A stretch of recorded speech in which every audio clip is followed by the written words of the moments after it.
This is Module 3A, Taking Diabetes Medications, Food as Medicine Curriculum. Today we will be discussing the importance of taking medications, the different types of diabetes medications, remembering to take your medications, and understanding your medication plan. Why take your medications?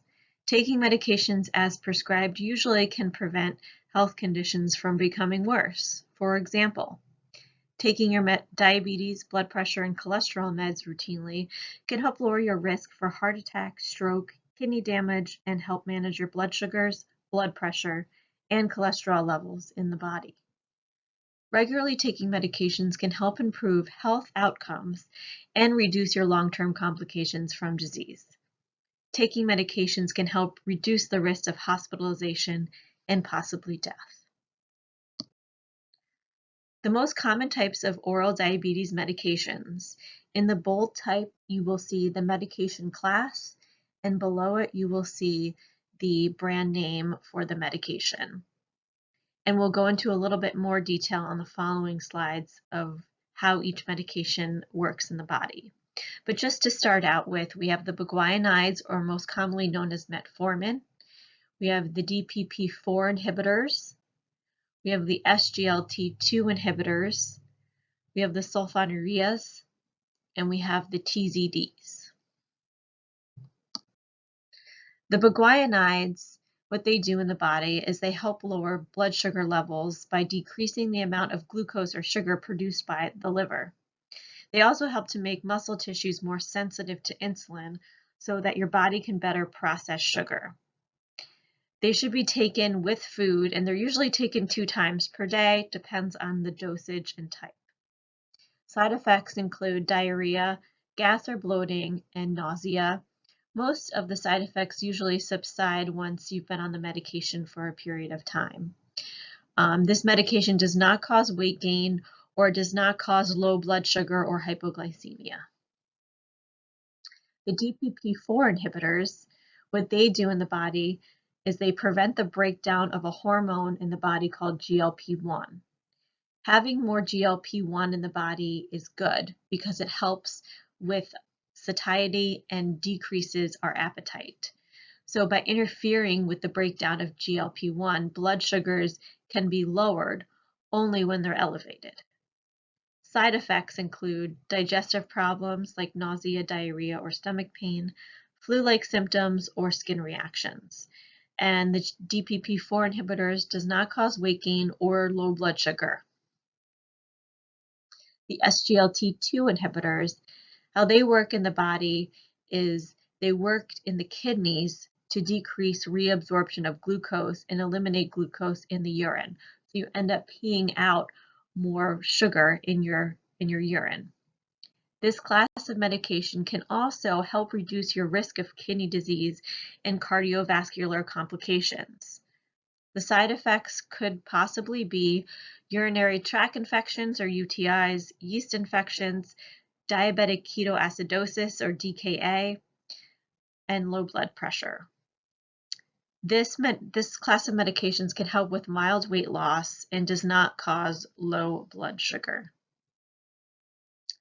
Sulfonylureas, so how they work in the body is they help to lower blood sugar levels by stimulating the cells of the pancreas to release more insulin.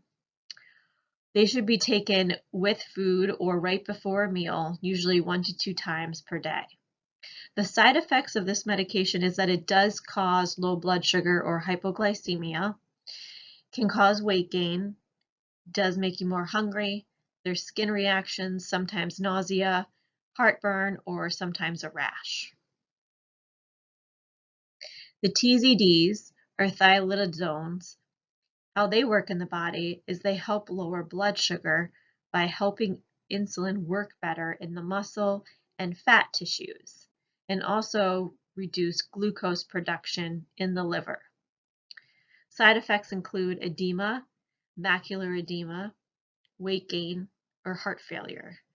And this medication does not cause low blood sugar. Moving on to ways to remember to take your medications. So it's important that we have our medications, but also important that we remember that we need to take them. So here are some tips to help take your medications. Try to create a routine. Take the medication with an activity that you do the same time every day, like brushing your teeth. Set an alarm. Use your cell phone or watch to set an alarm, especially if you're busy. Use a pill box. So a weekly pill box with compartments for each day and dosing time can be a helpful visual. Try to hang up a note. So put a reminder note someplace it will be seen every day, like the bathroom mirror or refrigerator. Keep it visible. So leave your medication in a safe place that is easy to spot, like the bathroom counter or bedroom nightstand. Record each dose. So keeping track of each time you take a medication in a calendar, medication log, or smartphone can be helpful. Try to flip the pill bottle over. So each time you take a medication, flip the bottle over so you know the medication has been taken. And you can also get pill packs from your pharmacy, depending on what pharmacy you have. Some pharmacies do provide that service. So in this slide, I just put up a visual of some different free apps that you can download from your smartphone that can help you remember to take your medications. So there's Mango Health, MediSafe, Walgreens has one, CVS has one, in my med schedule. So if you are smartphone savvy and you like to use apps, these are some apps you could check out for helpful reminders to take your medications. So understanding your medication plan, which is very important, that you talk with your provider and have that open dialogue about your medication beliefs and concerns. So some questions you might ask yourself is, does taking your medicine cause you to have low blood sugar? Are you concerned about the number of pills you have to take every day? Is your medication plan too complicated for your lifestyle?